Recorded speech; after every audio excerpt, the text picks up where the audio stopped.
guys spend as a team kind of assessing what went wrong, and how do you put something like that behind you and ensure that you learn from it but move on? I think you just hit it. I mean, you got to learn from it. And the big thing was there are a lot of controllable things that we can do a better job of. So, I mean, we obviously yesterday you go and watch it a couple times, and then you get with the guys and you talk through really just like situational football, just the details of things that we got to clean up. So definitely hit on it. I'm going to keep stressing on it during practice. There's definitely, it's all controllable stuff that we can truly work on as a group. So I don't think there will ever be a day where we stop emphasizing that. If anything, just we'll do it more. After how last year started, you guys are able to bounce back and figure it out. Can you use any of that from last year, like any of those lessons that you learned last year to bounce back from this early disappointment? Yeah. I mean, that's what you just said. It's early. You got to, and we have the chance to really make our own decision on how we move forward. And I mean, this group has had our fair share of things come at us. So I know they're resilient, and we will bounce back, and we'll be stronger than ever. So I mean, we've proven that this group will lean on each other, and we will. Graham, we talked to you before the season about doing your part on third down to help move the chains, and you've been more efficient so far than last year. Yeah. Can you talk about whether you're more comfortable, whether you're seeing things more cleanly? That's it. Yeah, that's it. Yeah, 100%. I mean, I think that just goes to, like, for a quarterback, the work you put in the off season of really working on that and working on your footwork, all the stuff you can control, and then an environment where you can't really control a lot of things as far as what the defense is doing, what happens up front. I mean, you got to do your part as a quarterback. So that's what I've been stressing to the guys, is just focusing on your job and doing that to the best of your ability. So it's definitely been a point of emphasis for me, and something that I'm going to keep working on during practice and keep doing every day. So it's definitely been as a quarterback, you got to be good. That's your job. So I'm going to keep doing that. Do you pay any attention? Do you pay any attention at all to what other teams in the division are doing in non-conference play? Not at all. No, I mean, for me, I get wrapped up into our season, so it's whenever we come around to their week, I get a chance to really dive into it. But week to week, no. I'm really focused on this group and maximizing what we got. So the more energy you spend on other things, the less you are on your stuff. So really not at all. I know the game didn't end the way Clay wanted to, but the way he performed much of the game, particularly in the first half, what does that say for kind of how he's kind of emerged as maybe a reliable target for him? I mean, I think you just said it. He is a reliable target, and you can never say one play shatters that. No matter how many different people want to say that. I mean, he had a fantastic game, did a great job in the run game and in the pass game. And I know him. He's a fighter. He's going to learn from it. And if anything, that's going to fuel him more than anything ever has. So he's going to continue to be a reliable target. What you saw in him during the rehab process, coming back from that injury against Iowa, just what kind of respect did that? Yeah, obviously I respected him in the first place, but what does that do in terms of? I mean, I'd say just from like an observation point for me, it was he really took ownership of everything, his recovery, his nutrition. It was really cool to see him in his process of maximizing what he's got into being the best tight end he can be. So for me, that was really cool just to see that growth, and it was really energizing, really exciting to see that. I know he's gonna have a really good year. Graham, you said after a game like Saturday too, you talked a lot with the guys about just the why, why we're here, why we shouldn't make these mistakes. After that message, have you seen kind of a good response today, getting back into things?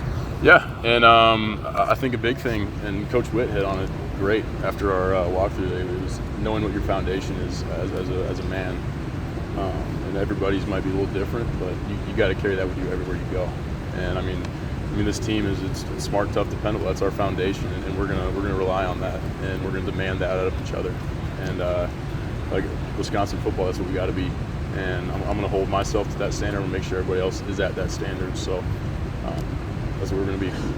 And when you mention footwork, what are the differences you feel with the corrections or the improvements you've made in that area? Yeah, I mean, kind of hit on it, but in a world full of chaos, how can you be consistent? And that's one thing as far as timing, just keeping your feet calm and trusting what you're seeing.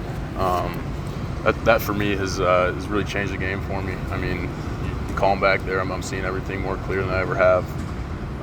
It's freed me up to do my job better for the guys around me and really give them a shot to play free and just build that trust up in each other. I don't know if you were asked about the 4th and 3 call after the game, but what was the look that you guys wanted, and was that kind of the route? Because it looked like it was, even if he had caught it, it might have been short of the sticks. What were you looking for? What was kind of the read there? I mean, the look in a situation like that, you really want to tighten down the defense, get them in the box. I mean, with our run game, you really see that a lot. It came up on tape.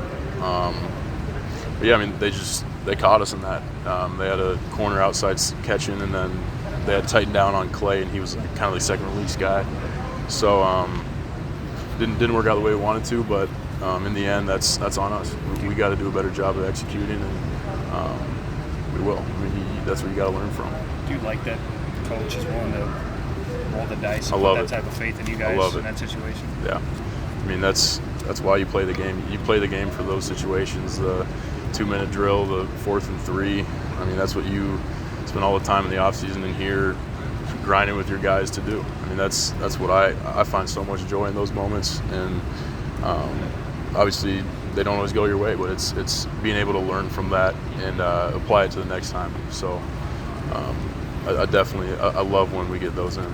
Graham, you recall kind of yanking Chimre's helmet while he was watching replay. Just curious what you were trying to communicate with him. Yeah, I mean, Chim and I, we got such a good relationship where if he knows he's winning, no matter where he's at in the route, he's gonna let me know.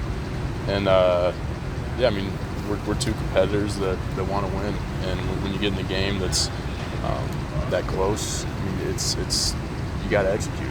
And we had one where I threw an alert, and he was just kind of the second read, and he was winning, and he got after me a little bit. But it's one thing where we just got to have the open communication. And, I mean, we joke about it today, but it was good in the moment. I mean, that's what you want as a competitor. You want guys that care about it. And I mean, he's gonna get on me, I'm gonna get on him. And I think that goes across the board. I mean, you got to have that level of accountability in your teammates to really push you to the next level. So, I mean, we're gonna get after each other a little bit. Do you feel like we haven't seen the best of the running game just yet? I know he had the 96-yard run 2 weeks ago or last week, but maybe you haven't seen the best of it yet? I wouldn't really say that. I'd say we haven't seen the best of this team yet as a whole. I mean, we got to play complementary football, and when we do that, I mean, you look at like the second quarter, just go through that chain of events. I mean, we had the 4th and 3, and then they scored, and then we scored, and then I think it was like a punt that we pinned them on the 3, and then got it back and scored before halftime. I mean, that's complementary football and playing off each other, and we just got to do that more. But I think that we got great players that want to play, and we got great coaches that are going to put us in the right spots. So I know that our best football, team football, is ahead of us. Specifically, what's it like having Keontae Lewis on your side, man? It's awesome. I mean, it's great to have. I mean, he's a ultra competitor, and he truly loves the game, and he's fast.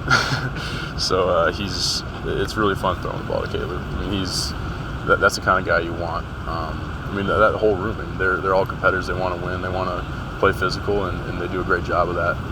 But those are my guys, man. With Keontae, how did you work to build up the chemistry, being a transfer, not being here last year? How has he earned your trust, and what have you worked to build on with him? Yeah, I mean, I think that goes both on the field and off the field. Spent a lot of time with him off the field, whether it's going to get food or just hanging out. Truly just knowing the guys. And for me, like a guy like Chim or Dean or Marcus, Skyler, like guys that I've been around for a while, I mean, you kind of build up that level of trust. So yeah, he transferred in. You kind of got to do it a little bit quicker, but from the jump, he was a fantastic teammate and one guy you want to go play with.